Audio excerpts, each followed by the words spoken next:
వారికి మేము భగవద్గీతను సహకరిస్తున్నాము. ఎందుకంటే ఈరోజు గీతా జయంతి రోజు భగవద్గీతనే ఇస్తే బాగుంటుందనే ఉద్దేశంతో భగవద్గీత ఇస్తున్నాం కనుక ఆంధ్ర నాట్యాన్ని ప్రదర్శించిన మనోజ్ఞ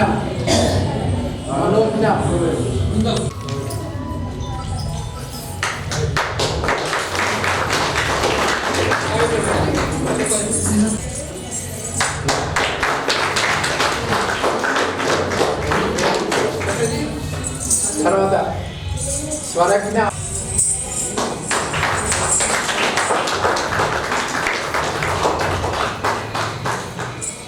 యుక్త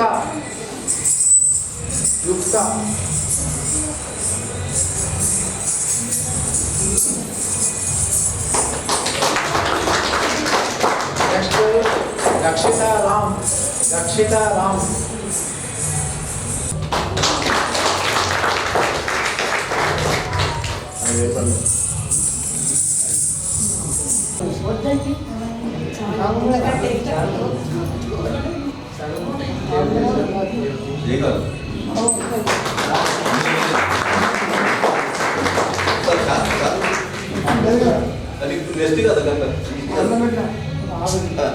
నీకు ఇష్టి కదా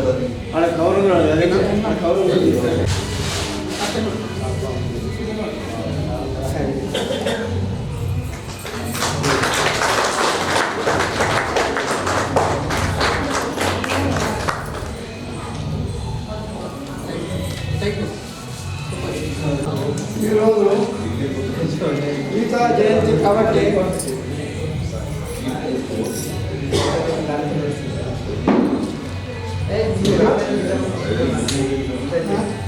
పుట్టినరోజు కాబట్టి మనం గీతాల గురించి మాత్రమే తెలుసుకుందాం. గీతాలో ఏమున్నది కాదు, గీతా పుస్తకం యొక్క విలువ, దాని గొప్పతనము, దానివల్ల ప్రయోజనం ఏమిటి అది మాత్రమే తెలుసుకుందాం. గీత యొక్క జన్మభూమి మహాభారతం.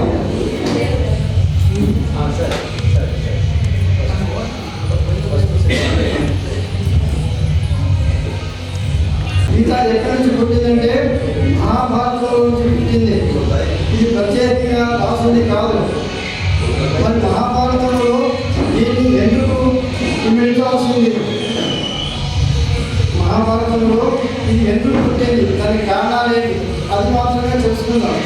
మహాభారతము ఆదర్శ గ్రంథం కాదు అని, అందులో అన్ని అప్పుడు దోషాలు ఉన్నాయని, వాస్తవాలు తక్కువ ఉన్నాయని, మంచి తక్కువ ఉన్నాయని, చెడు ఎక్కువ ఉన్నాయని వ్యాస భగవానుడు ఊహించాడు. తాను రాసిన పుస్తకాన్ని ఒక్కసారి విచక్షణ చేసుకుంటే అందులో ఆయన కాపాడింది నేను ఏమి రాసినా, ఏమి చూపించాలనుకున్నా, ప్రపంచానికి ఏమి చూపించాలి అనుకున్నాడు. ఒకసారి అంతా కూడా నెమ్మది చేసుకున్నాడు. అందులో అన్ని అవలక్షణాలు, చెడు గుణాలు, అన్యాయము, మోసము, కపటము ఇవి మాత్రమే కనిపించినాయి. మంచి చాలా తక్కువ అనబడ్డది. మరి ఇటువంటి గ్రంథాన్ని ప్రజలు ఆమోదిస్తారా, ఆదర్శ గ్రంథంగా తీసుకుంటారా, దీన్ని అవహేళన చేస్తారా అనే ఆలోచన నాకు వచ్చింది. మహాభారతం మొత్తం రాసిండు. అందులో ఏమున్నాయంటే ప్రపంచంలో ఎన్ని చెడు గుణాలు ఉన్నాయో అన్నీ అందులో ఉన్నాయి, ప్రపంచంలో ఎన్ని మంచి గుణాలు ఉన్నాయో అన్నీ అందులో ఉన్నాయి. కానీ అక్కడ భేదం ఒకటే వచ్చింది. చెడు గుణాల సంఖ్య బాగా పెరిగిపోయింది, మంచి గుణాల సంఖ్య చాలా తక్కువ ఉన్నది. మరి దీన్ని ప్రజలు ఆమోదిస్తారా అనే ఆలోచన రాగానే ఆయన ఒక ఆలోచన వచ్చింది. ఏం ఆలోచన అంటే ఈ గ్రంథానికి మహోన్నత స్థాయి తేవాలనుకున్నాడు, గొప్పతనం చేయాలనుకున్నాడు. కాబట్టి అందులో ఆయనకు అవకాశం దొరికింది. కాబట్టి యుద్ధ భూమిలో అర్జునుడు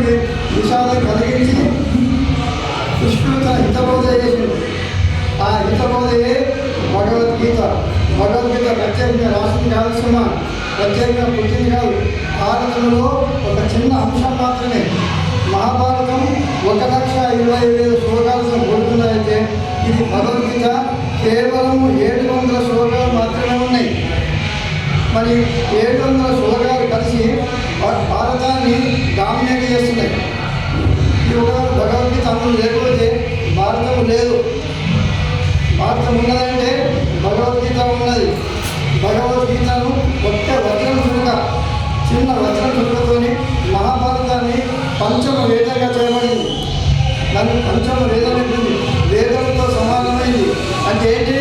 ఎన్ని చెడు గుణాలు ఉన్నప్పటికీ, మంచి గుణాలు తక్కువ ఉన్నప్పటికీ ఏదన్నా ఒక మంచి పని చేస్తే ఆ చెడు గుణాలని కూడా గాయమైపోతాయి. కాని రాకుండా పోతే దాని యొక్క విలువ పెరిగిపోతుంది. అంటే మనము 99 చెడు పనులు చేసినా ఒక్క మంచి పని చేస్తే ఆ 99 గుణాలు మారిపోతాయి. కాబట్టి మంచితనమే మనిషికి విలువనిస్తుంది. చెడు గుణాలు ఉండొచ్చు. ఎందుకోసమంటే 100 ఏళ్ళ జీవితంలో ఎన్ని మంచి పనులు చేస్తామో అవకాశం ఎటువంటిదో, సందర్భం ఎటువంటిదో, సమస్య ఎటువంటిదో, ఆ సమయంలో మనం ఏం చేస్తామో తెలియదు. కానీ జీవితంలో ఎప్పుడు ఒకసారి ఒక్క మంచి పని చేస్తే మన 99 మంచి పనులు మాయమైపోతాయి. అందుకే భారతంలో భగవద్గీత పెట్టడం కారణం. లేకుంటే భారతం లేదు. దేవతలు మొదటి నుంచి రాష్ట్రాంగ కపటము, మోసాలు, అన్యాయం, అక్రమాలు. దాన్ని ఎవరు చదువులు వ్యాసుడు గమనించేది. నాకు ఈ ఎగ్జాంపుల్ ఏంటంటే అది చెప్పడం లేదు. జీవితంలో ఎన్నో సమస్యలు వస్తాయి. ఆ సమస్యలను తట్టుకోవాలి. మంచి చేసుకోవాలి, చెడు చేసుకోవాలి తెలియదు. కాబట్టి జీవితంలో చివరికైనా ఒక్క మంచి పని చేయాలి. ఒక్క మంచి పని చేస్తే అది మీ జీవితంలో సాధ్యపడుతుంది. కాబట్టి మనము మన జీవితంలో తెలిసో తెలియకనో, అవకాశం బట్టో అవకాశం లేకనో, అన్యాయం బట్టో మనం చెడు పనులు చేస్తుంటాం. చెడు గ్రామంలో పడిపోతాం. అయితే మంచి పని ఒకటి చేస్తే చాలు, అది అజరామరమైపోతుంది. దాంతో అమరమైపోతుంది. మన జీవితం పవిత్రమైపోతుంది. అపవిత్రమైన ఏముండదు, కళంకం ఉండదు. అవి ఎంత మంచివాడు అంటే దీనికి ఎగ్జాంపుల్ మీకు చెప్తాను. వేమన ఉన్నాడు. వేమన జీవితం అంతా చెడు పనులే చేసిండు. ఒక్క మంచి పని లేదు. చివరికి ఏం చేసిండు? తన జీవితంలో ఇన్ని చెడు పనులు చేసి అయ్యో నేను చెడు పని అయిపోతే అని వ్యామోతో వేమన పద్యాలు రాసిండు. అది ఇప్పుడు వేమన పద్యాలు గుర్తున్నా కానీ వేమన చెడుతాను గుర్తున్నదా? గుర్తులేదు. కాబట్టి మన జీవితంలో ఏదో ఒకసారి ఏదో ఒకప్పుడు మనం మంచి పని చేసే ప్రయత్నం చేయాలి. ఆ మంచితనమే మన యొక్క జీవితాన్ని సార్థకపరుస్తుంది. ఇంకా ఎగ్జాంపుల్ ఇంత కావాలండి. కాశీ విశాలాక్షి ఉన్నది. అందరు తెలుసు. అందరు పోయి చూసేస్తారు. ఆమె చీర పెట్టేస్తారు, కట్నం పెట్టేస్తారు, ఇవన్నీ చేస్తారు. ఎందుకు చేస్తారు? ఆమె దేవత అయిపోయింది. కాశీ విశ్వేశ్వరుడు ఎంత గొప్పవాడో విశాలాక్షి అంత గొప్పదా. మరి ఆమె జీవితాన్ని చూసుకుంటే ఏముంది? పరమ అపవిత్రం. ఆమె గొప్ప అందగత్తే, మహా తెలియగలది. కానీ జీవితం అంతా వ్యభిచారంలోనే గడిపింది. అప్పుడు ఆమెకు మొత్తం ఉత్తరం పడినాక జీవితం అంతా వర్గీకరించిన తర్వాత అమర్యాడిగా అయిపోయిన తర్వాత ఇంత అసహ్యమైన సమయంలో ఆమెకు మంచి బుద్ధి పుట్టింది. ఏంటి? తాను సంపాదించిన ధనమంతా కూడా ఆపత్తులు ఉన్న వాళ్ళకి, అవసరం ఉన్న వాళ్ళకి మొత్తం కూడా దానం చేసేసింది. మొత్తం కూడా ఆమె జీవితం అంతా చెడే. ఒక్క చివరి దశ మాత్రమే పవిత్రం చేసుకుంది. ఎట్లా? తను సంపాదించినంతా కూడా ఆపదున్న వాళ్ళకు తను ఏమీ లేకుండా నిర్లిప్తంగా అయిపోయింది. ఏమీ లేదు. మళ్ళీ ఎట్లా పుట్టిందో అట్లాగే మిగిలిపోయింది. ఆమె దేవత అయిపోయింది. ఎందుకు? ఒక్క మంచి పని చేయాలి. జీవితంలో మనం చేస్తున్నామా ఆలోచించుకోవాలి. మన మంచితనం వల్ల ఏమైనా ఉన్నదా? మంచి గుణం ఏమైనా ఉన్నదా? కనీసం చివరి దశలో అయినా మంచి పని చేయడం చాలా అవసరం. మన జీవితం తప్పులు చేస్తాం, తప్పులు చేయగలదు. కానీ ఆ తప్పులు సరిచడానికి మనకు అవకాశం కూడా ఇస్తాడు. ఆ అవకాశాన్ని విధిగా తీసుకోవాలి. కాబట్టి మన భారతము భగవద్గీత ఏం చెప్తుందో, మన జీవితంలో ఏదైనా ఒక మంచి పని చేయడానికి, ఒక మార్గం చూడడానికి, ఒక గమ్యం చేరుకోవడానికి భగవద్గీత ప్రధానించు. అందులో ఏముందో సంగతి మీరు చదివి తెలుసుకోవాలి. గీత యొక్క గొప్పతనం చెప్తుంది. ఇప్పుడు గీతలో ఏముందో చెప్పినా గీత యొక్క గొప్పతనం చెప్తాను. ఒక గురువు దగ్గర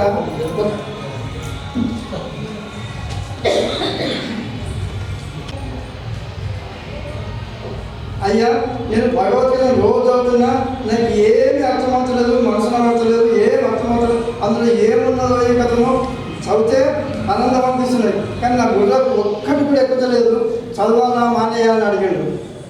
అప్పుడు గురువుగారికి ఒక ఆలోచన వచ్చింది. వీడికి గీతా మాత్రం చెప్పాలనుకున్నాడు. ఒక జల్లి గంప ఇచ్చాడు, తెలుసుగా గంప, మెదడు గంప, పూర్వకాలం ఉండేది, ఇప్పుడు లేవు. జల్లెడ అనుకోండి, జల్లెడ ఇచ్చాడు. అరే బాబు, ఈ జల్లెడ తీసుకుపోయి అక్కడ నది ఉన్నది కదా, నదిలో నుంచి నీళ్ళు తెచ్చి ఈ చెట్టు పోయేలా, రోజు ఒక చెట్టు పోయేలా అన్నాడు. వాడు రోజు ఒక 40 దినాలు పోయి ఉన్నాడు. నీళ్ళు రోజు అక్కడ తీసుకురా, ఈ చెట్లన్నిటికి పోయిరా అన్నాడు. వాడు ఒక దినం పోయాడు.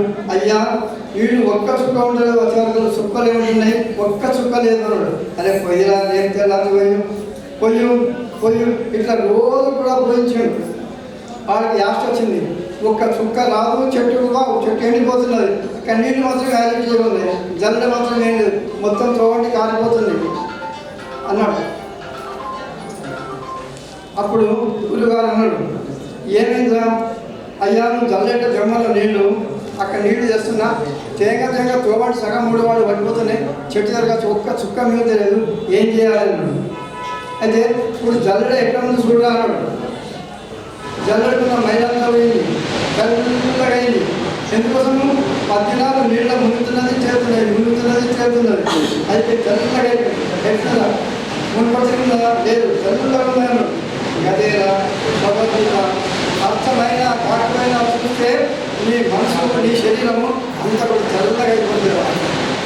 భగవద్గీత గొప్పతనమే అది, ఇంకా చల్లగా అయిపోతుంది. అయితే ఇంకో విషయము, నువ్వు నీళ్లు ముంచినావు, తెస్తున్నావు, తేంగ నీళ్లు కింద పడ్డాయి కదా, అక్కడ ఏమైంది, మొలకలు మొలిసినాయి. దేంతో మొలిసినాయి? నువ్వు నీళ్లు తెస్తుంటే ఆ పడ్డ నీళ్ళ మీద గరక మొలిసింది. అంటే ఏంటిది? ఇతరులకు కూడా ఉపయోగం అవుతున్నాయి. నువ్వు భగవద్గీత చదువుతున్నా అంటే పక్కోడు కూడా బుద్ధి పుడుతుంది, వీడు చదువుతున్నాడు, నేనేమో చదువుతుంది. కాబట్టి ఈ చదువులోనే గొప్పతనం ఉంది. అర్థమైనా కాకుండా అవసరం లేదు, అర్థమైతే పరమ సంతోషం, కాకపోయినా బాధ లేదు. ఆ గీతను ఎప్పుడు చదువుతుంటే మన శరీరము, మన బుద్ధి, మన జ్ఞానము, మన మనస్సు అన్నీ కూడా పవిత్రమైపోతుంది. అందుకే గీతను చదవాలని చెప్తున్నా. ఇంత నుంచి గీత తెలుసుకోవాల్సిన ప్రయత్నం మీరు చేయండి. ఏముందో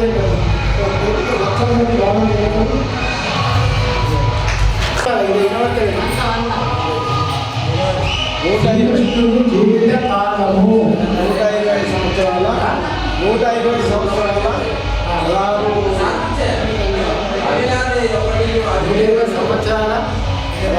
7 రోజులు లాస్ట్ శ్రీకృష్ణుడి జీవిత కాలం ఎవరైనా చెప్పచ్చు, సంవత్సరాలు చెప్పాలా, నెలలు చెప్పాలా, రోజులు చెప్పాలా, ఎవరైనా సరే చెప్పండి. రామ్ తర్వాత అది చెప్పిన ఆన్సర్ చూస్తారు. శ్రీకృష్ణుడు పుట్టిన తేదీ అంటే బీసీ ప్రకారం, బిఫోర్ కృష్ణ.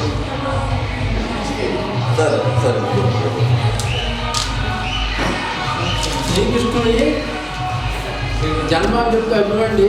125 సంవత్సరముల 8 నెలల 7 రోజులు. 125 సంవత్సరముల 8 నెలల 7 రోజులు. మన ఇంజనీర్ గంగాధర్ గారు కరెక్ట్ చెప్పింది కనుక వారికి భగవద్గీత బహుమతి.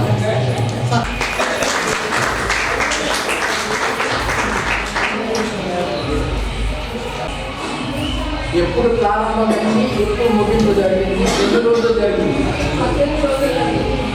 మహాభారత యుద్ధము ఎప్పుడు ప్రారంభమైంది, ఎంతవరకు జరిగింది, ఎన్ని రోజులు జరిగింది? మహాభారత యుద్ధం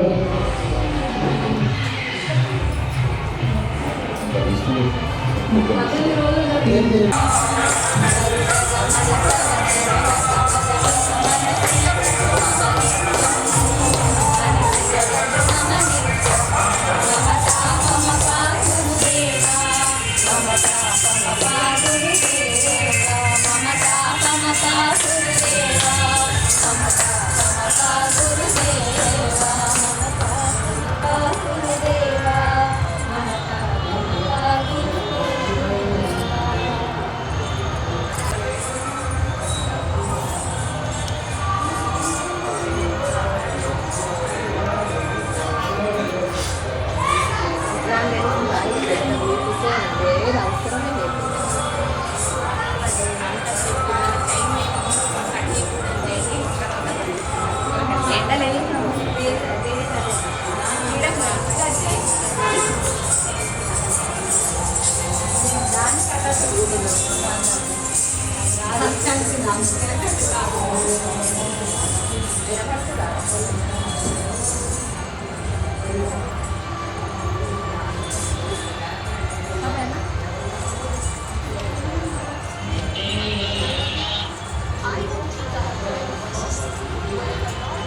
स्वागतं कृष्णा शरणागतं कृष्णा स्वागतं कृष्णा शरणागतं कृष्णा मधुरापुरि सदना मृदुवदना मधुसूदना इह स्वागतं कृष्णा शरणागतं कृष्णा मधुरापुरि सदना मृदुवदना मधुसूदना इह स्वागतं कृष्णा शरणागतं कृष्णा मधुरापुरि सदना मृदुवदना मधुसूदना इह स्वागतं कृष्णा शरणागतं कृष्णा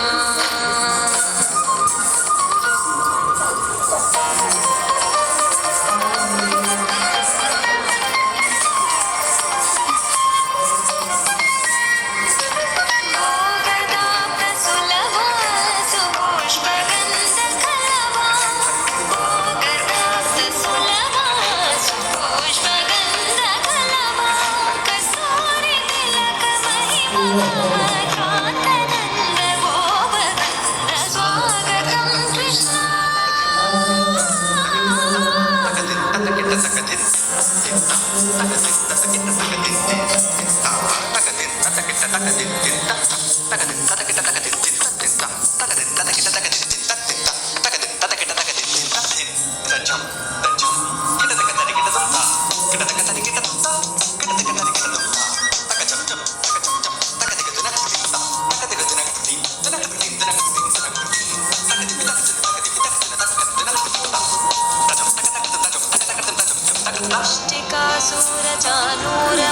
मुष्टिकासुरचानूरमल्लमल्लविशारद मधुसूदना मुष्टिकासुरचानूरमल्लमल्लविशारद उपजयपीता मरुदन कालिङ्गनन्दन गोकुललक्षण सकलसुलक्षण देवा मर्दन कालिङ्गनन्दन गोकुललक्षण सकलसुलक्षण देवा शिष्टजनपालक कल्पकल्प शतकोटि असमपराग वीरमुनिजन विहार मदन सुकुमार दैत्य संहार देवा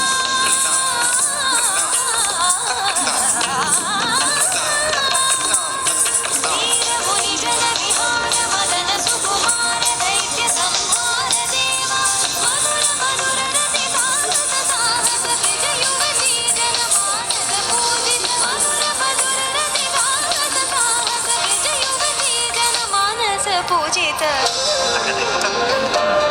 शरणागतं कृष्णा स्वागतं कृष्णा कृष्णा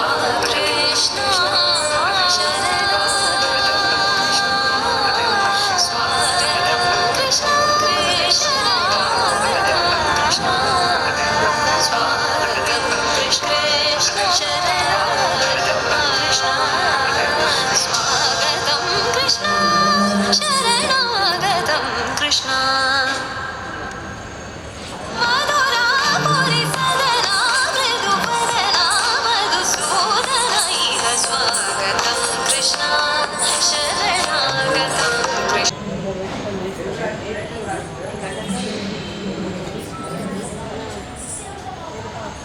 అందరు పని ఉన్నాయా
జీవన రసం, నీవు జీవితంలో సంపాదించినంత రసం ఏదైతుందో అది భగవంతునికి సమర్పించుకో. నీ జీవన రసం ఎలా ఉండాలి? యవ్వనంలో ఉన్నటువంటి రసం ఏదైతుందో అది తీపిగా ఉంటుంది. పండు ఏదైతే కింద పడిపోయిన తర్వాత ఆరిపోతే పండులో రసం ఉండదు. చెరుకు ఏదైతే ఉందో దాన్ని పిండిన తర్వాత దాంట్లో ఏముండదు, రసం ఉండదు. అందుకని బాల్యం నుంచి యవ్వనం నుంచి వృద్ధాప్యం వరకు కూడా భగవంతుని యొక్క భక్తులను నడుపుతుంటారు. అది భగవంతుడికి అవసరం భగవాన్ని సమర్పించుకుంటారు. జీవన రసాన్ని భగవంతుడికి సమర్పించుకోవాలి. మానవుడి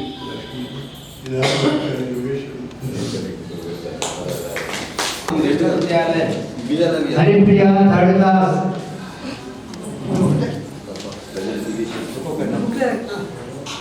ఇక్కడ ఉండాలి, ఫస్ట్ సెకండ్ ఉండాలి. Haripriya third class. సరే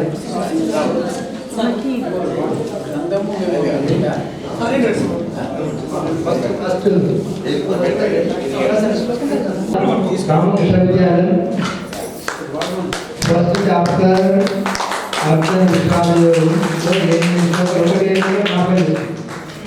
మనం ఒక రోజు ఒక శ్లోకం కూడా జ్ఞాపకం చేసుకోవాలి. 3వ తరగతి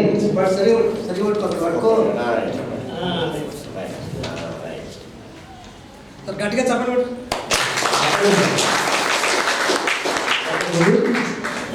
second Dhruva third class. Aditya school. Aditya second.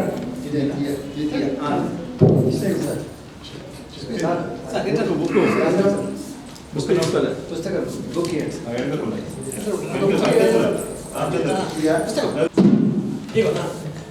ద్వితీయ ఆదిత్య స్కూల్ సారు ప్రకాష్ గారు వారి యొక్క ఆధ్వర్యంలో ఆయన 6 శ్లోకాలు చదివాడు. Third class.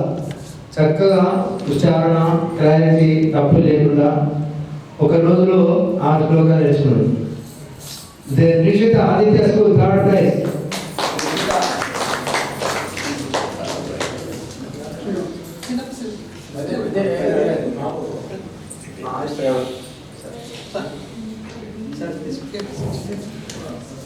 నిషిత ఈ అమ్మాయి కూడా 6 శ్లోకాలు అనేది 5th క్లాస్. వీళ్ళకు 46, 42 మార్క్స్. ఒక అమ్మాయి ఫస్ట్ అమ్మాయి 8 శ్లోకాలు, 4 శ్లోకాలు, 4 శ్లోకాలు. దాంట్లో మనకు 46 మార్క్స్ 42 పాయింట్స్. ఫస్ట్ సెకండ్ ఉండండి. నెక్స్ట్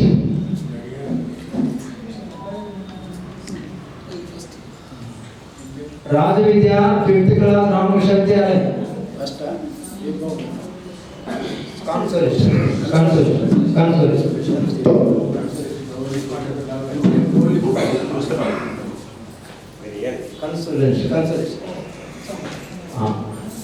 అమ్మాయి కూడా 7 శ్లోకాలు చదివింది.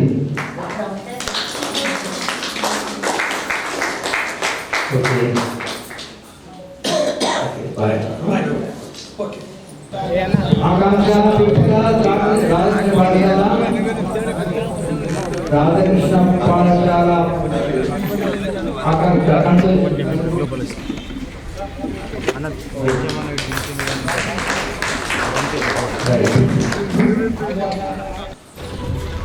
రామకృష్ణ విద్యాలయ ఫస్ట్ ప్రైజ్ ప్రథమోపతి అధికరణ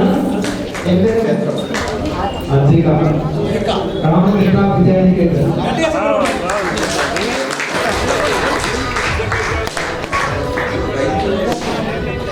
ఆమె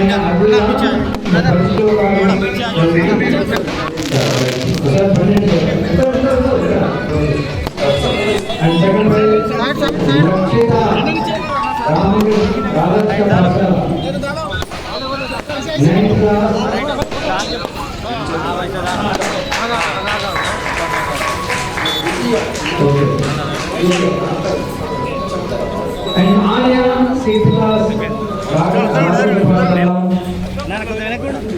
third prize 10 శ్లోకాలు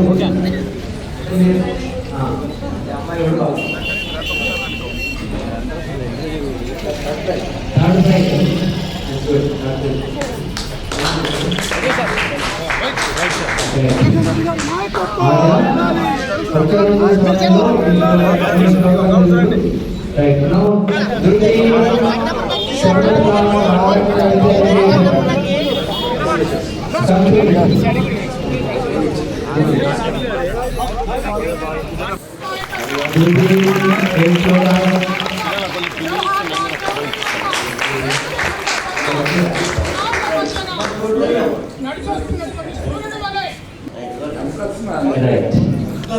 కూడా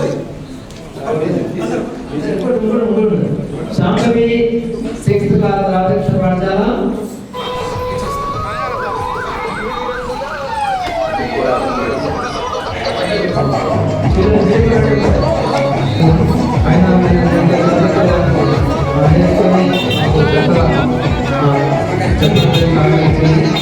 ధన్యవాదాలు. అయితే ఫస్ట్ సెకండ్ ప్లేసెస్ ఉండండి అండ్ మిగతా వాళ్ళని వెళ్ళండి. ఫస్ట్ సెకండ్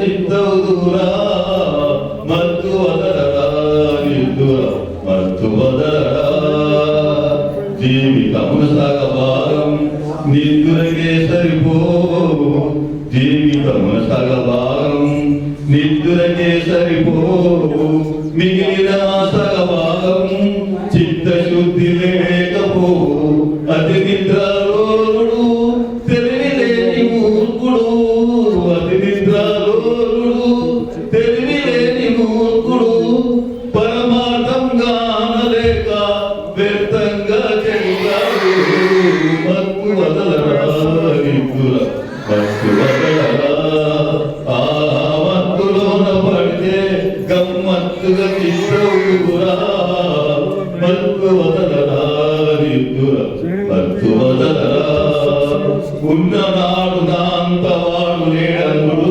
లేని నాడు ఉరగ చిత్తుకల పడిపోయేదరు కండ వరకుతోనే విజయం సాధించలేడు బుద్ధి పలుకు తోడైతే గణవిడకు వధించగలడు మత్తు వదలరా నిద్దుర మత్తు వదలరా చుట్టుముట్టు ఆపదలను మట్టి పెట్టు పూలుమురా చుట్టుముట్టు ఆపదలను మట్టి పెట్టి పూలుమురా పిరిగితనము కట్టి పెట్టి దైనము చేపట్టుమురా కర్తవ్యము నీ వంతు కాపాడుదనా వంతు కర్తవ్యము నీ వంతు కాపాడుదనా వంతు చెప్పడమే నా ధర్మం వినకపోతే నీ ధర్మం మత్తు వదలరా నిద్దుర మత్తు వదలరా ఆ మత్తులోన పడితే గమ్మత్తుగా చిత్తవుదురా మత్తు వదలరా నిద్దుర మత్తు వదలరా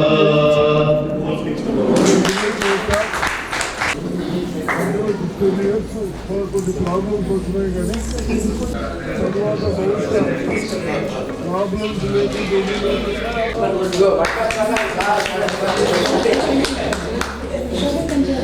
కరెక్ట్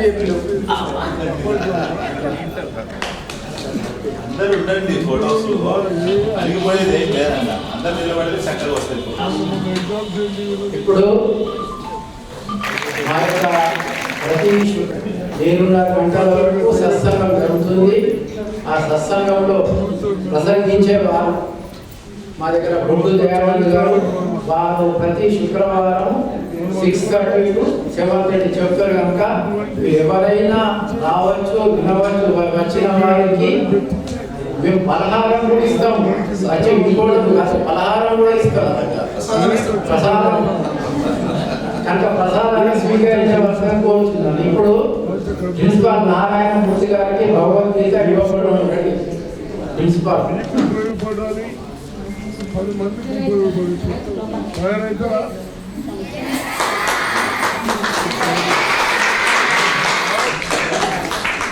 థ్యాంక్ యూ. గౌరవ సభాధ్యక్షులు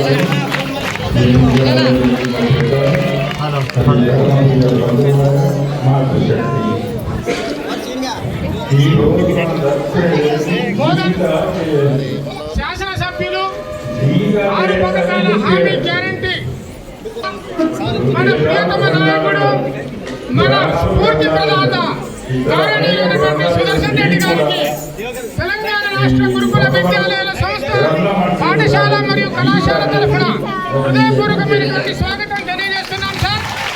అందరూ కూడా కరతాళ ధ్వనులతో గౌరవ ప్రభుత్వ సలహాదారు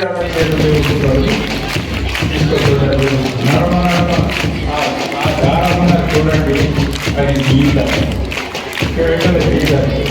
దాన్ని 3 భాగాలు చేస్తున్నారు. 3 భాగాలు, 1 2 వేసుకుంటే 3 భాగాలే. జీవనము, జీవన విధానము, జీవన లక్ష్యం. జీవనంలో ఏమొస్తుంది? పక్షులు మనం అందరం కూడా అదే రకంగా జీవిస్తున్నాం.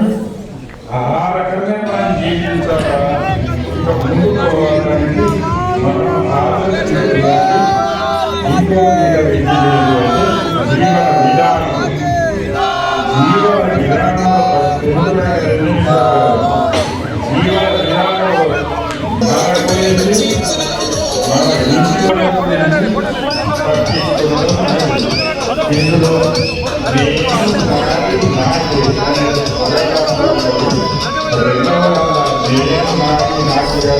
నేను మా పిల్లలు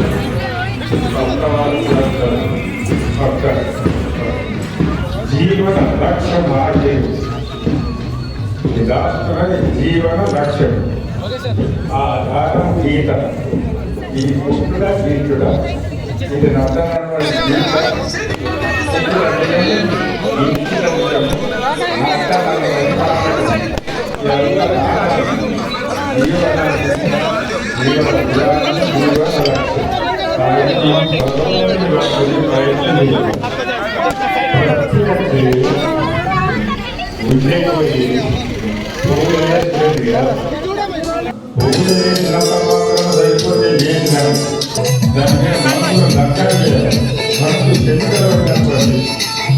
ఎప్పుడు పనిచేస్తున్నా నడిపిన కూర్చున్న ఎప్పుడు మనసును పరమాత్మ లగ్నం చేసి అడిగే ఏమంటారు.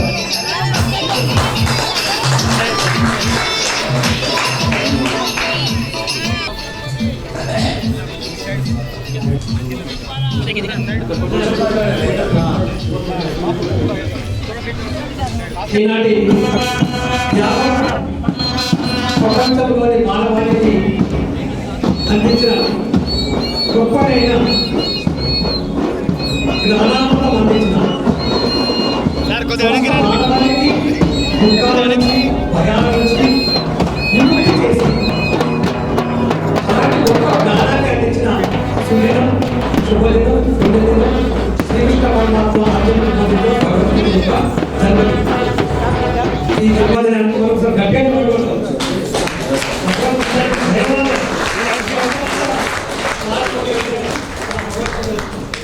చూడు అంత గొప్ప అద్భుతం. ప్రపంచంలో ఏ గ్రంథానికి లేనటువంటి ఒక భవ్యంతో దివ్యంతో ఈ భగవద్గీతకే ఉంది సార్. ఎందుకు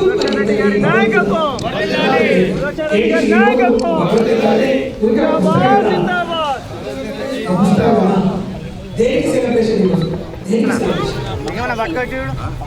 కాబట్టి అలాంటి గొప్పమైన సెలబ్రేషన్ పాల్గొనాలని ఈ యొక్క సెలబ్రేషన్ ఏర్పాటు చేసిన ప్రతి సంవత్సరం ఏర్పాటు చేసిన అఖిల భారతీయ భగవద్గీత ప్రచార మండలి కమిటీకి నమస్కారాలు, ధన్యవాదాలు.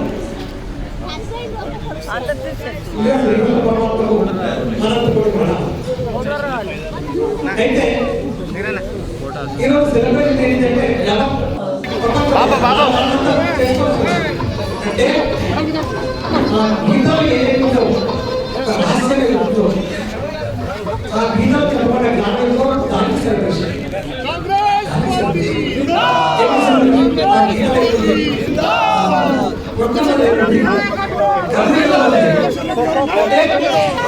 ఏదైతే కర్మయోగం ద్వారా మానవులు ఆనందంగా జీవించగలుగుతారు, ఒక సెలబ్రేషన్ గా జీవించగలుగుతారు, కేవలం బంధనం లేకుండా జరుగుతారు. అటువంటి గొప్పమైన కర్మయోగ తత్వాన్ని బోధించిన దానికి సెలబ్రేషన్ దానికి. ఆ కర్మ చేస్తే బంధనం చిక్కోడు, ఆనందం పడతాడు, ఆనందం వేస్తుంది. అలాంటి కర్మయోగ గొప్పమైన కర్మయోగ తత్వం, ఆ కర్మయోగ రహస్యాన్ని, దాని నిగూఢమైన అర్థాన్ని బోధించారు. అందరూ కర్మ చేస్తున్నారు కానీ ఆ కర్మలో బంధింపబడుతున్నారు, దుఃఖంతో బాధపడుతున్నారు, వీళ్ళకి అదే దుఃఖంలో అదే బాధలో వర్ణిస్తారు. కానీ అలా లేకుండా ఆ కర్మయోగం చేస్తూ ఆ కర్మయోగంలో ఆనందం, బ్రహ్మానందం, పరమానందం అనుభవిస్తూ కూడా జీవితాన్ని ఒక ఆటలా పాటలా జీవించే తత్వాన్ని బోధించిన అలాంటి గొప్ప కర్మయోగానికి ఈరోజు పండుగ జన్మదినం. రెండవది ఒక గొప్ప భక్తి యోగానికి సెలబ్రేషన్ ఇవ్వాలి. భక్తి యోగం వల్ల కూడా మానవుడు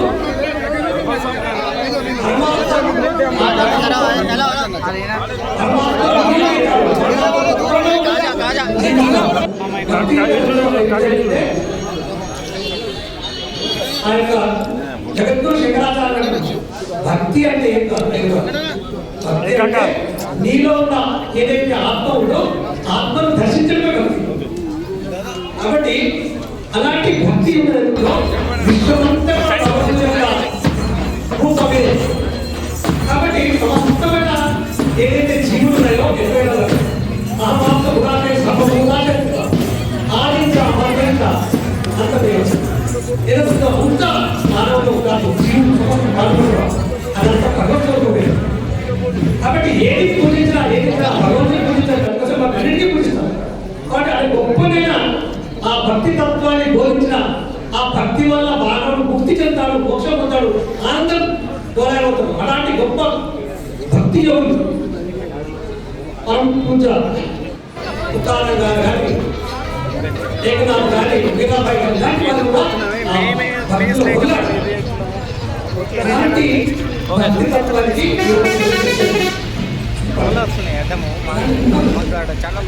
అలాంటి గొప్ప భక్తిని తెలుసుకోవాలి. అలాంటి భక్తులు మనం చూపించాలి. ఆ భక్తి తత్వం ఏదో రహస్య భక్తి యొక్క రహస్యం ఏదో 6 అధ్యాయాలు చెప్పారు. 6 అధ్యాయాలు చెప్పారు. ఎంత గొప్ప ఆ చిన్నది, అది కొంచెం పట్టుకుంటుందా చిన్న పెద్ద పెద్ద అవసరం లేదు.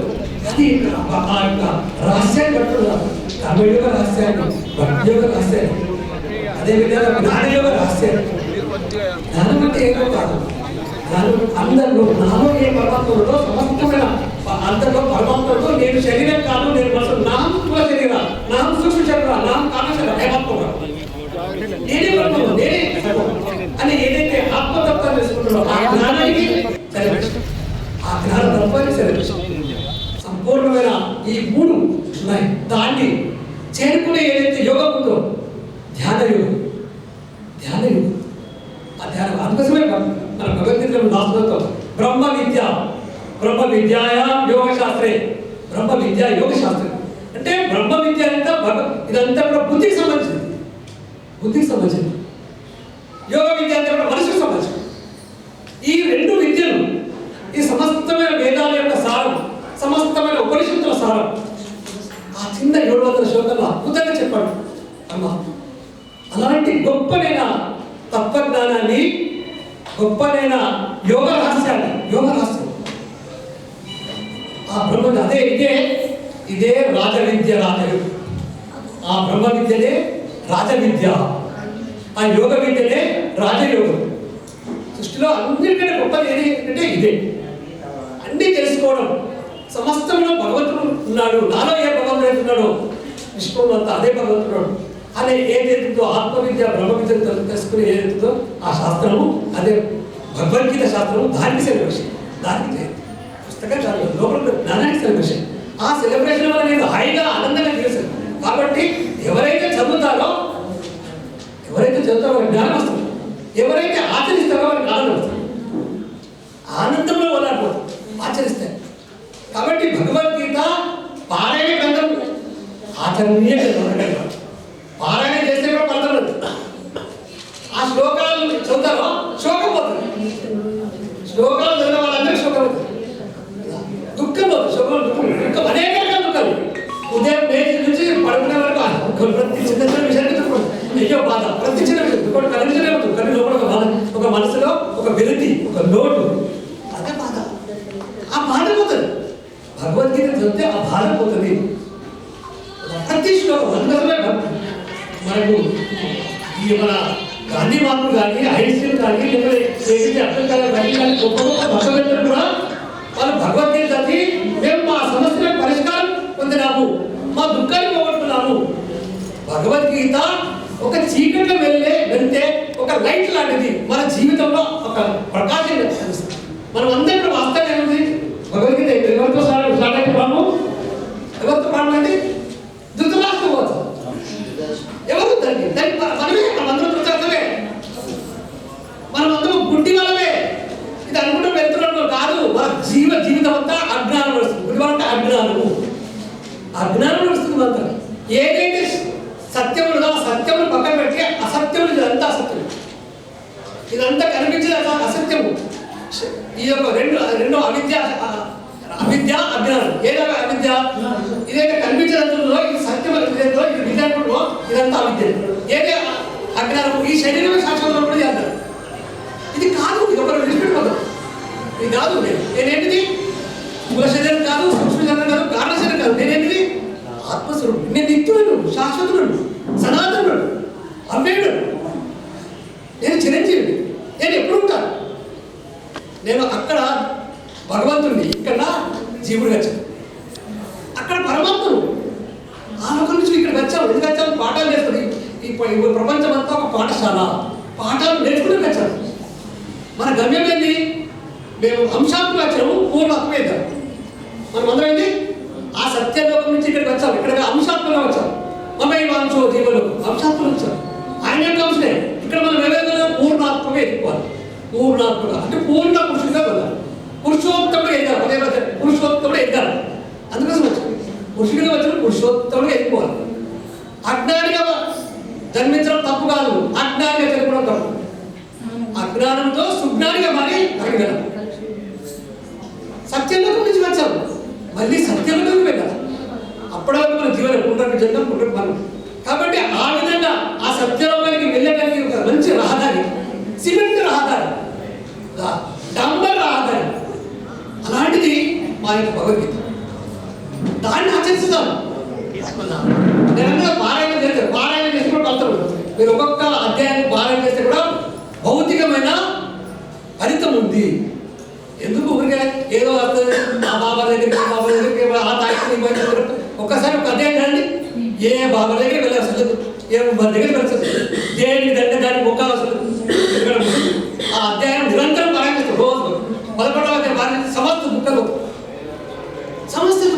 ఒక్క అధ్యాయం పరిస్థితి ఎక్కడనే అసలు మన ఇంటనే కూర్చుంటే భగవద్గీత పారాయణ చేసినా కూడా ఫలితం అమోఘంగా ఉంది.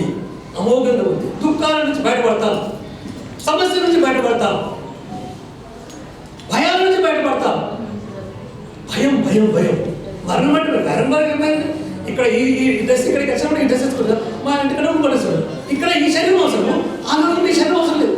కాబట్టి ఇక్కడ మరణిస్తే అక్కడ లేదు, అక్కడ ఇంకో శరీరం ఉంటుంది. దానికి అవసరం ఇంకో శరీరం ఉంటుంది. అది మరణం అంటే భయం లేదు.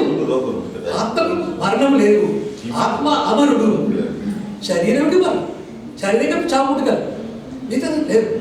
కాబట్టి చావంటే భయం భయపడకూడదు, చావంటే ఏడవలేకూడదు. ఎట్లయితే పుడితే ఒక పండుగలో సెలబ్రేషన్స్ కూడా, చావు కూడా సెలబ్రేషన్. తెలిస్తే మోక్షము, తెలియకపోతే బంధం. తెలియదు. కాబట్టి ఆచరిస్తే ఆనందం. ఆచరిస్తే తెలుసుకుంటే మోక్షం అన్ని మన చేతుల్లో ఉన్నాయి. ఆనందం మన చేతుల్లో ఉన్నది,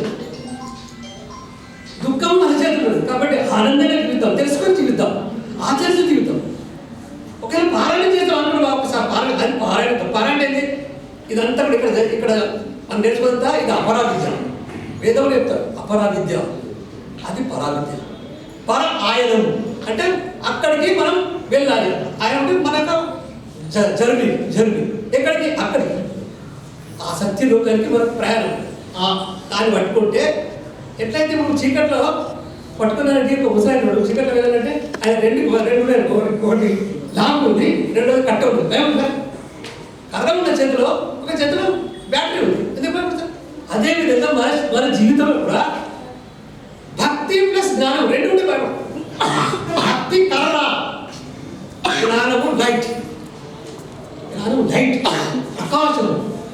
ప్రకాశంలో జీవించవచ్చు. ఇప్పుడు కరెంట్ గురించి మనకి ఏం తెలుసు, మనం భయపడతాం. అదే ఎలక్ట్రిషియన్ వస్తే కాబట్టి జీవితంలో ఆనందమయ చేసుకుంటే భగవద్గీత చేతులు వేసుకో. భగవద్గీత చదువు నీ రాత మార్చు. అంటే తర్వాత మనం ఆనందం ఇస్తాం. అరే నేను పరమాత్మను. మనమందరం ఆల్ గాడ్స్, మనమందరం పరమాత్మని. కానీ ఇక్కడ వచ్చిన తర్వాత జీవాత్మ ఏడుస్తూ చూస్తుంది. పరమాత్మ ఏడుస్తాడు ఇక్కడ ఏంటో పూర్ణంగా ఆయన ఏడ్చాడు. ఎవరు అర్జునుడు ఆ వృద్ధం వచ్చి ఏడుస్తుంటే దాంట్లో కాదు వీళ్ళంతా రావాలి. ఆ యొక్క ఏమున్నది రాగం ఉంది, మోహం ఉంది, మమకారం ఉంది. వాళ్ళ చూసేవాళ్ళు ఆయన రాగం వచ్చేసి మరి యుద్ధం చేసి గొప్ప గొప్ప వాళ్ళతో యుద్ధం చేయాలన్నా, నాకు తాతతో యుద్ధం చేయాలి, గురుతో యుద్ధం తెలియదు. తెలిసినప్పుడు ఇక్కడ ఏడుస్తున్నది మోహం వచ్చేసింది, మమకారం వచ్చేసింది, రాగం వచ్చేసింది. కాబట్టి అదంతా కూడా ఒక భ్రమ వచ్చేసింది. ఆ భ్రమ వచ్చేసిన తర్వాత ఏడుపు వచ్చేసింది, భయం వచ్చేసింది. అది తొలగించుకుంటే భ్రమను తొలగిస్తే భ్రమమే అవుతుంది. అంత భ్రమ అంటే మనం ఏదైతే డబ్బుల కోసం కీర్తి కోసం పోతున్నామో ఇదంతా భోగాస. వదిలిపెట్టేది భోగక్రియ, భోగం కానా. ఈ మనకి ఏదైతే బ్లడ్ ఓరియంటెడ్ ఎడ్యుకేషన్ లో ఇది ఇప్పటి వరకే. కానీ లైఫ్ ఓరియంటెడ్ ఎడ్యుకేషన్ వస్తుంది. ఇది పుట్టబడి చదువు అనేక రకాల పుట్టాలి పడుతుంది. ఒక గాడిదల వ్యాపారి అంగడికి తీసుకుపోయాడు. 4 గాడులు పెట్టుకున్నాడు. అన్నిగా వెళ్తుంది 50 రూపాయలు 100 రూపాయలు. ఒకసారి 200 ఎందుకే ఇది 200 ఇది ఏం లేదు, ఇది నా 100 రూపాయలు నోటు పెడితే జగన్ తీసేసింది కాబట్టి ఆ ప్లస్ 100 ఇది కాబట్టి ఎక్కువ. అంటే గొప్ప నేను పెద్ద డాక్టర్ ఇంజనీర్ మామూలుగా వాడు కూడా చేస్తాడు. వాడు కూడా పొట్ట కోసం చేస్తుంటాడు. ఇప్పుడు కొంచెం లైఫ్ హైగా చూపిస్తుంటాడు. వాడు మామూలు చేస్తాడు. అంతకంటే అందరికీ కదా. కాబట్టి మనము దుఃఖం లేకుండా, బంధనం లేకుండా స్వేచ్ఛగా జీవితంలో ఆధ్యాత్మిక జ్ఞానం, విజ్ఞానం, ఆధ్యాత్మిక ఆధ్యాత్మిక విద్యనే మనల్ని దుఃఖాల నుంచి బయటపడేస్తుంది. మిగతా విద్యలు కాదు.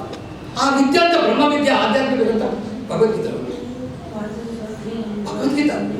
మనం తెలుసుకోవాలా ప్రపంచాన్ని. అందుకోసమే వివేకానందుడు అంటాడు అన్ని పరీక్ష చేశాడు. కింద పెట్టారట, చూడు మీరు భగవద్గీత కింద ఉన్నారు లేదు అన్నట్టు ఆధారం భగవద్గీత మధ్య పెట్టారట. లేదు మీ భగవద్గీత మధ్య నలిగిపోతున్నారు. లేదు వాళ్ళు రక్షిస్తున్నది. మీ పైన గ్రంథాలు కింద గ్రంథాలు రక్షిస్తున్నారు. పైన పెట్టారట. ఓ పైన పెట్టేసి మీ పైన ఎగిరిపోతున్నారు. లేదు అందరు ప్రకాశిస్తుంది. భగవద్గీత ప్రకాశిస్తుంది. ఎక్కడున్నా ప్రకాశిస్తుంది. కింద ఉన్న ప్రకాశిస్తుంది, మధ్యలో ఉన్న ప్రకాశిస్తుంది, పైన ఉన్న ప్రకాశిస్తుంది. భగవద్గీత సమస్త మానవాళికి ఒక అపూర్వమైన కానుక కృష్ణ పరమాత్మ ఇచ్చింది. అపూర్వమైన బెస్ట్ గిఫ్ట్, ఒక అద్భుతమైన కానుక. అది చేద్దాం. ఎందుకు ఏడుస్తాం? ఇది సమస్యలు, అత్తకొడల సమస్యలు, ఇంకా సంవత్సరాలు ఎన్నెన్నో సమస్యలు. ఆ సమస్యలన్నింటి పరిష్కారం భగవద్గీత. విద్యార్థులకు పరిష్కారం భగవద్గీత. సంసారం గ్రస్తులకు పరిష్కారం భగవద్గీత. వ్యాపారాలకు పరిష్కారం భగవద్గీత. వ్యవసాయాలకు పరిష్కారం, అన్ని రంగాల పరిష్కారం భగవద్గీత. సమస్తమైన ఒక్కొక్క శ్లోకం ఒక భగవద్గీత. ఆ విధంగా ఎంత అద్భుతమైన భగవద్గీత. త్రైవిద్య, మా 3 విద్యలు గొప్ప విద్య. కాబట్టి ఇలాంటి విద్యను భగవద్గీతలో మనం ప్రసాదించాం. దాన్ని తెలుసుకుందాం, ఆచరిద్దాం. అదైతే ఆ యొక్క మన ధృతరాష్ట్రుడు అంటే ఇది ఏదైతే తనని కానీ తాను పట్టుకొని వెళ్ళాడు. రాష్ట్రం తనది కాదు, ఈ శరీరం తనది కాదు. ఆయన రాజమా ధృతరాష్ట్రుడు రాజు కదా. నా బద్దము రాజు వాస్తవం ఎవరిది? బలరాజు. ఆ బద్ద అది నాది అంటున్నాడు. నాది కాదు, నా కొడుకులో బాగా అలాంటిది కాదు, కనే కాదు. అట్లనే ఇది మనది కాదు, ఇది మనది కాదు. వాస్తవంగా మనకి ఇచ్చిన గొప్ప, ఆ పూర్ణాత్మ మనకి ఇచ్చిన గొప్ప శరీరం ద్వారా నువ్వు శరీరం ద్వారా తెలుసుకో, ఈ విశ్వాన్ని గురించి తెలుసుకో. రెండు విషయాలు మనం తప్పకుండా తెలుసుకోవాలంటే ఒకటి ఈ సృష్టి గురించి, ప్రపంచం గురించి తెలుసుకోవాలి. ఒకటి ఈ శరీరం గురించి తెలుసుకోవాలి. ఈ శరీరం గురించి తెలుసుకోవాలి. ఈ జన్మ రహస్యం సృష్టి రహస్యం రెండు తెలుసుకోవాల్సిందే. సాంఖ్యయోగం అంతా అదే. సృష్టి తత్వం తెలుసుకోవాలా, ఈ జన్మ రహస్యం తెలుసుకోవాలి. ఇది ఎన్నెన్నో లేదు. ఇది ఏదో మాంసముద్ద కాదు, ఇది మంత్రముద్ద. ఇది ఒక గొప్పనైన అద్భుతమైన ఒక శక్తి కేంద్రం, ఒక బంగారం లాంటి జీవితం. ఈ శరీరం ఒక బంగారం, ఒక వజ్రం లాంటిది. దానికి దీనికి వ్యసనాలకు దానికి బానిసేది. ఇది వ్యసనాలకు బానిసేసేది కాదు. ఇలాంటి ఇది ఒక్క జన్మ రావాలంటే అక్కడ కొన్ని లక్షల కోట్ల ప్రాణులు లైన్లో ఉన్నాయి మళ్ళా జన్మ రావడానికి. ఎందుకంటే సగం శరీరాలు పురుష శరీరాలు, సగం శరీరాలు చిన్నపిల్లల శరీరాలు, వృత్తి కలిగారు, సగం శరీరాలు వృద్ధ శరీరాలు, ఇంకా మిగిలిన మధ్య కొన్ని శరీరాలు. మరి ఆ కోట్ల మంది ఒక్క మానవ జన్మ అంటే కాబట్టి జంతువునా నర జన్మ శ్రేష్ట. సామాన్యమైన కాదు ఈ జన్మ. కాబట్టి వృధా చేసుకోండి, కాలం వృధా చేసుకోండి. కాలం వృధా అయిందా? రోజు మన కాలం చాలా నిర్వహించింది. దేనికి ఉపయోగించాలా? మన కొరకు ఉపయోగించాలి. మన కొరకు అంటే ఈ ఆత్మ ఉద్ధరే ఆత్మానవసాయం. అరే నీ ఆత్మను నువ్వే ఉద్ధరించుకోవాలి. ఎవరు ఉద్ధరిస్తారు? ఆత్మ అంటే ఏంటి? మొదట ఆత్మ దగ్గరికి వెళ్ళాలి. ఆత్మ దగ్గరికి వెళ్ళాలంటే అందుకోసం నాలుగు యోగాలు చెప్పాడు. ఆత్మ దగ్గరికి వెళ్ళడానికి నాలుగు స్టెప్స్. ఒకటి కర్మయోగం ద్వారా భగవంతుడి దగ్గర అవుతుంది. కర్మయోగం ద్వారా అది నిష్కామ కర్మయోగం. అది ధర్మయుక్తంగా ఉండాలా, అది నిష్కామంగా ఉండాలా, అది నేను చేస్తున్న అహంభావం లేకుండా చేయాలి.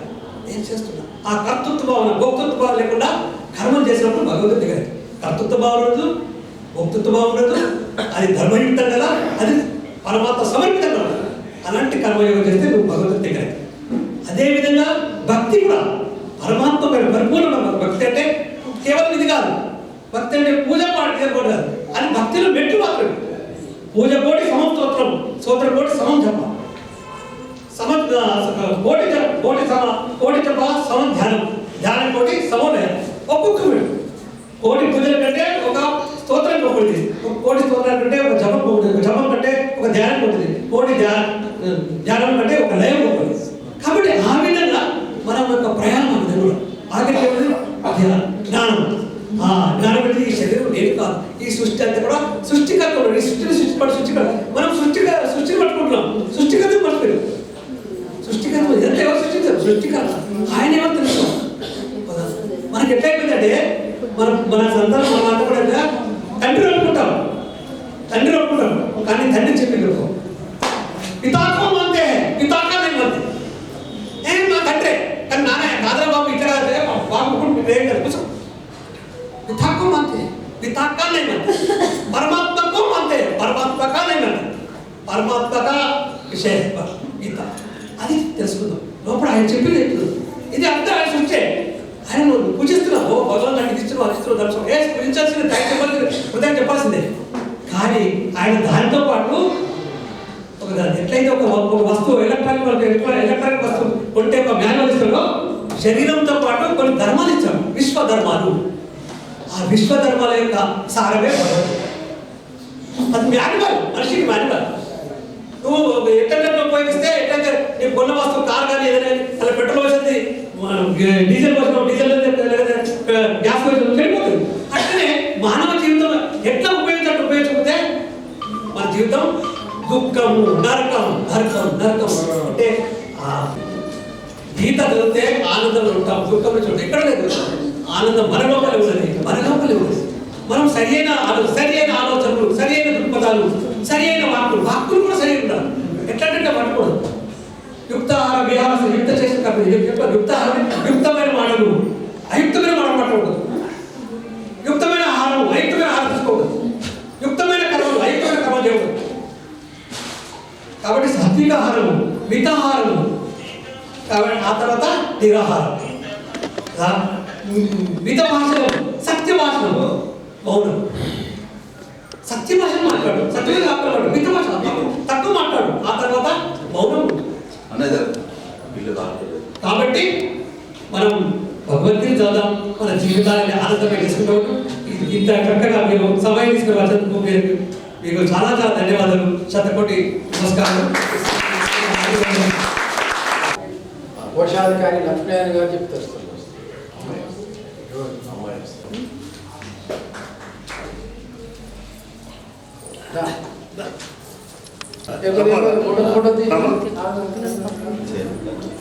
తనకంటే క్రమాన్ని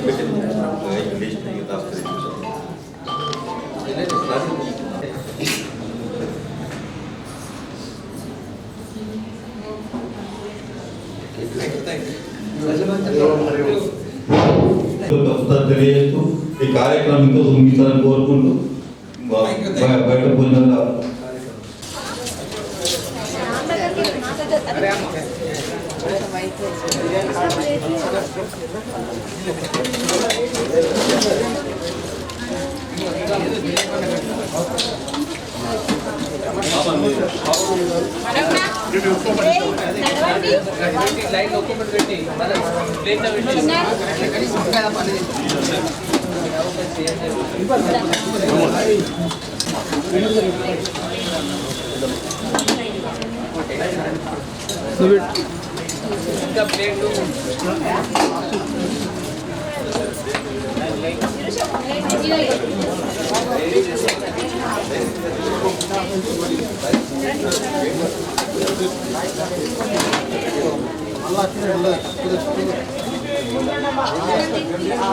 బాబు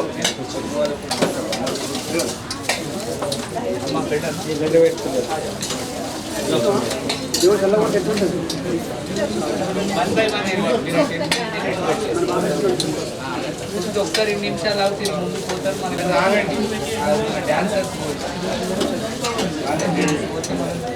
జై శ్రీకృష్ణ.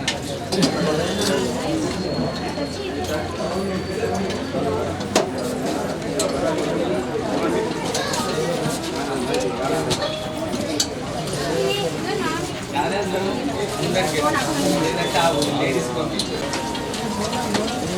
ఒక లైన్ పిల్లలకి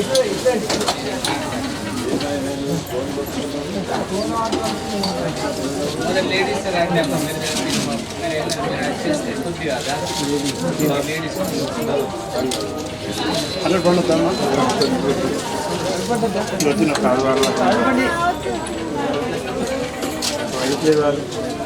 ఇంకా బాబు కింద కొంచెం సాగు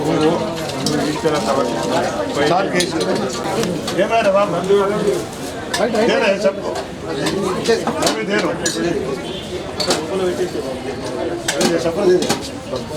ముందు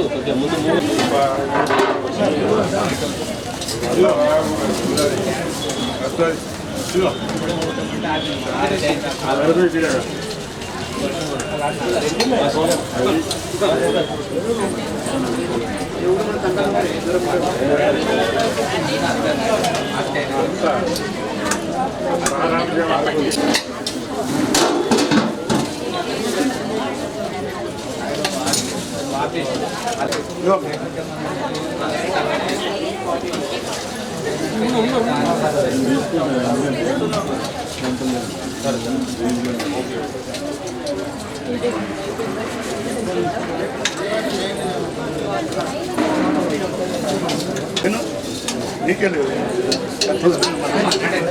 అరవకండి ఇదే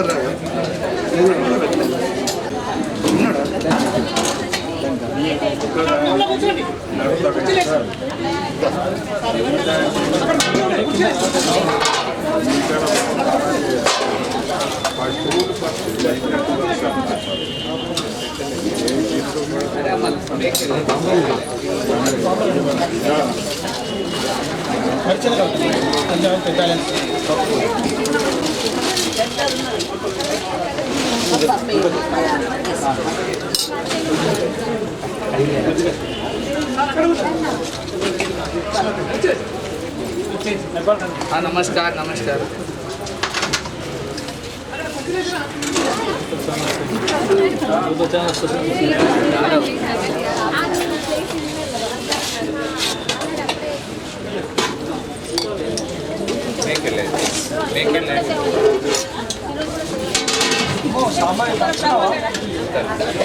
పిల్లలు మహిళలకు ముందు క్లోజ్ చేయండి క్లోజ్ చేయండి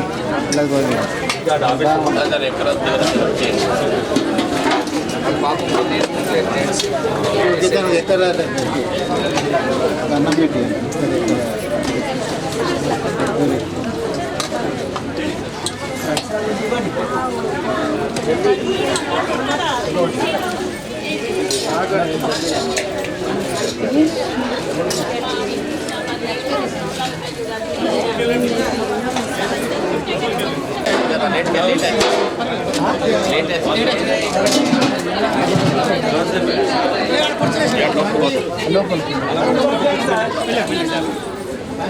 నివేదిక ఇచ్చడం మాట్లాడడం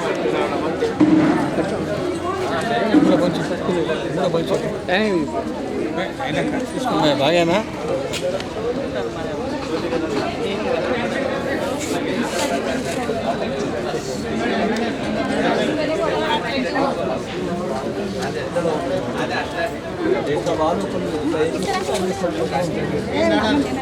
జై శ్రీకృష్ణ కలియాలంటే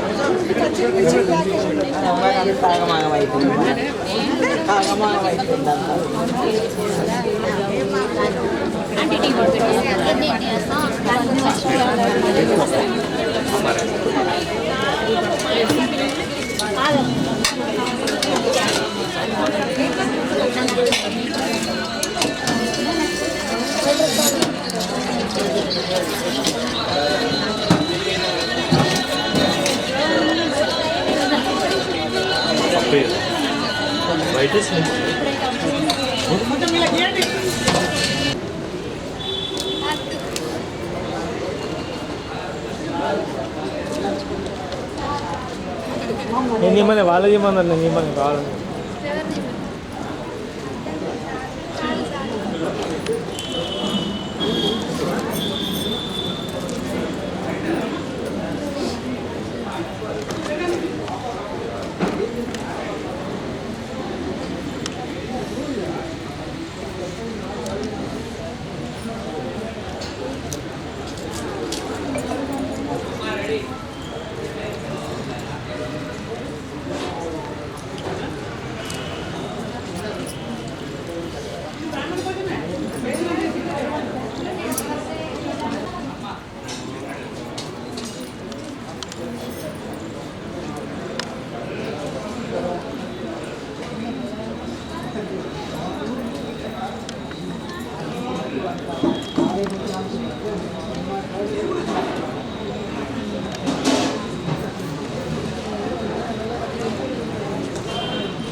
డిసెంబర్ 1 నాడు గీతా జయంతి సందర్భంగా అఖిల భారతీయ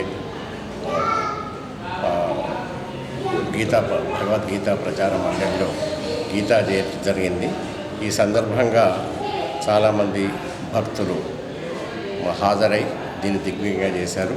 ఈ సందర్భంగా బొడ్డు దయానంద్ గారు, తర్వాత షిండే గారు, తర్వాత ప్రభాకర్ గారు, లక్ష్మీనారాయణ గారు ఉపన్యాసించి గీతా మీద ఉపన్యాసించి శ్రీల దయానంద్ గారు కూడా పాల్గొన్నారు. ఈ దాంట్లో సభ్యులందరూ పాల్గొని దీన్ని దిగ్విజయం చేసినందుకు అందరికీ కృతజ్ఞతలు. ఈ సందర్భంగా మొట్టమొదలు పూజ తర్వాత యజ్ఞం జరిగింది. దానికి తులసీదాస్ గారు యజ్ఞకర్తగా ఉండి మిగతా వాళ్ళ పాల్గొన్నారు. తర్వాత ఉపన్యాసాలు జరిగినాయి. ఉపన్యాసాలు అయిన తర్వాత అన్నదానం కూడా ఈ కార్యక్రమంలో దాదాపుగా 150 మంది దాకా అటెండ్ అయ్యి భోజనాలు చేశారు. ఈ సందర్భంగా వచ్చిన వాళ్ళందరికీ కృతజ్ఞతలు. అఖిల భారతీయ భగవద్గీత ప్రచార మండలి నందు భగవద్గీత యొక్క ఆవిర్భావ దినోత్సవం బ్రహ్మాండంగా జరిగింది. ఉదయం పూట నవవిధ అభిషేకాలు అలాగే యజ్ఞము గీతా యజ్ఞం చేయడం జరిగింది. దాని తర్వాత మన యొక్క సభా కార్యక్రమం నిర్వహించింది. సభా కార్యక్రమంలో భరతనాట్యము, పాటలు, అలాగే భగవద్గీత పోటీల్లో ఎవరైతే విజేతలుగా ఉన్నారో వారందరికీ కూడా వారికి ప్రైజులు ఇవ్వడం జరిగింది. దాని తర్వాత ఇక్కడ మన ఈ భగవద్గీత ప్రచార మండలి సభ్యులందరూ కూడా తన యొక్క అభిప్రాయాలను భగవద్గీత గురించి వ్యక్తం చేయడం జరిగింది. దానిలో ముఖ్యమైనది ఏంటంటే మనకు అన్ని గ్రంథాల కంటే భగవద్గీత గ్రంథమే ఉత్తమమైనదని చెప్పేసి చెప్పడం జరిగింది. అలాగే మనకు భగవంతుడు ప్రత్యక్షంగా మనకు చెప్పిన గ్రంథం ఏది ఉంటుందంటే అది కూడా భగవద్గీత అని చెప్పడం జరిగింది. కాబట్టి ప్రతి ఒక్కరు కూడా ఇంటి యందు భగవద్గీతను పూజించడమే కాకుండా ప్రతి ఒక్కరు కూడా రోజు ఒక శ్లోకం కానీ పఠిస్తే కనుక భగవంతుడి యొక్క కృప ఎప్పటికీ ఉంటుందని చెప్పి ఆ భక్తులు చెప్పడం జరిగింది. ఈ సందర్భంగా అన్నదాన కార్యక్రమం కూడా నిర్వహించడం జరిగింది. కాబట్టి భక్తులందరూ ఇక్కడ శుక్రవారం ఏదైతే ఉందో భగవద్గీత సత్సంగం ఉంటుంది, దానిలో అందరూ కూడా వచ్చి హాజరు కావచ్చు. అందరికీ కూడా ఉచితంగా ప్రవేశం ఉంటుంది. ప్రతి పౌర్ణమి జయంతి సందర్భంగా ఆంధ్ర నాట్యం విద్యార్థినులచే ఆంధ్ర నాట్యము చేయబడినది. అందులో 5 విద్యార్థినులు పాల్గొన్నారు. వాళ్ళు ఆంధ్ర నాట్యంలో చాలా బ్రహ్మాండంగా వాళ్ళు పాల్గొన్నారు. వాళ్ళు పాల్గొన్న తర్వాత ఆ విద్యార్థినులకు ప్రతి ఒక్కరికి భగవద్గీత బహుమతి అందజేయడం జరిగింది. వివిధ పాఠశాలల నుంచి వచ్చిన విద్యార్థులకు భగవద్గీత పోటీలలో ప్రథమ, ద్వితీయ, తృతీయ బహుమతులు మరియు కన్సోలేషన్ బహుమతులు అందజేయబడినవి.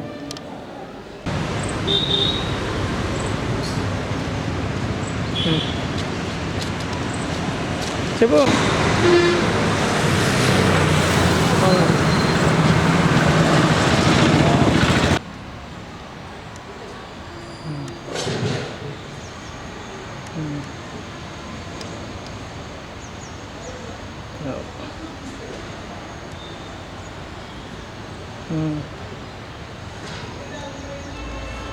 గీతా జయంతి మహోత్సవము నిజామాబాద్ గీతా భవన్లో శాస్త్రీయబద్ధంగా నిర్వహించబడింది. ఉదయం పూట కృష్ణాభిషేకము, దాని తర్వాత యజ్ఞ కార్యక్రమం, దాని తర్వాత సాంస్కృతిక కార్యక్రమాలు, దాని తర్వాత ఆధ్యాత్మిక ఉపన్యాసాలు 4 ఇచ్చిండ్రు. ఒకటి బొడ్డు దయానంద్ గారు, నరేంద్ర షిండే గారు అధ్యక్షుల వారు, తర్వాత నేను, తర్వాత జోగరామచంద్ర గారు 5 కలిసి ఉపన్యాసాలు ఇచ్చినాం. అది కేవలం ధార్మిక ఉపన్యాసాలు మాత్రమే, సామాజిక సంబంధం ఏమీ లేకుండా ఆ కార్యక్రమం అయింది.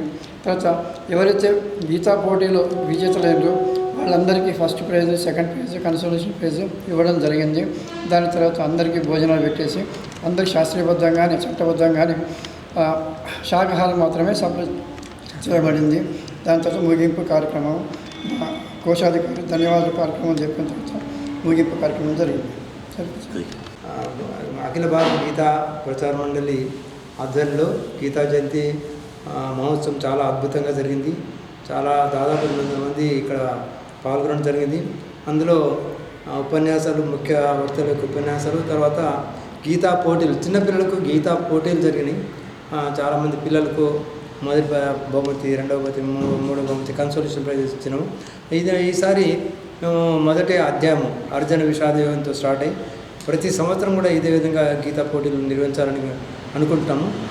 ఇందులో చాలా మటుకు ప్రచారం జరిగి పిల్లలందరూ కూడా అన్ని స్కూళ్ళలో కూడా గీతా ప్రచారం జరిగి పిల్లలందరూ కూడా భగవద్గీతను బాగా అర్థం చేసుకొని వాళ్ళ జీవితంలో ఆచరించుకోవడానికి అవకాశం కలిగించే విధంగా మేము ప్రచారం చేస్తామని మేము అనుకుంటాము. ఈరోజు అందరూ వక్తలు, మా మెడిసిల్ ప్రభా గారు కార్యదర్శి గారు, నరసింహాచార్య గారు అధ్యక్షులు, లక్ష్మీనారాయణ గారు కోశాధికారి, వాళ్ళందరూ కూడా ఎంతో ఉత్సాహంతో ఈ కార్యక్రమం నిర్వహించడం జరిగింది. అందరు చాలా మంది పాల్గొని చాలా తృప్తిగా ఉన్నారు. అందరూ కూడా ఈ శ్రోతలు, కమిటీ మెంబర్లు కూడా చాలా తృప్తిగా సంతోషంగా ఉన్నారు. గీతా ప్రచార మండలిలో నేను ఒక సభ్యుడిని. ఈరోజు అఖిల భారతీయ భగవద్గీత ప్రచార మండలి ఆధ్వర్యంలో ఘనంగా ప్రపంచానికి, సృష్టి మానవాళికి ఉపయోగపడే భగవద్గీత ఏదైతే ఉందో దాని యొక్క వేడుకలు ఘనంగా జరిగినాయి. దీంట్లో ముఖ్యంగా మానవాళికి ఇచ్చిన సందేశం కృష్ణ పరమాత్మ భగవద్గీతలో అంటే మానవులందరూ సుఖంగా, సంతోషంగా, ఆనందంగా ఉండాలా అనడానికి ఆయన గొప్ప మార్గదర్శనం చేశారు. అటువంటి గొప్ప గ్రంథానికి ఈరోజు జయంతి వేడుకలు జరిగినాయి. దీంట్లో భాగంగా చాలా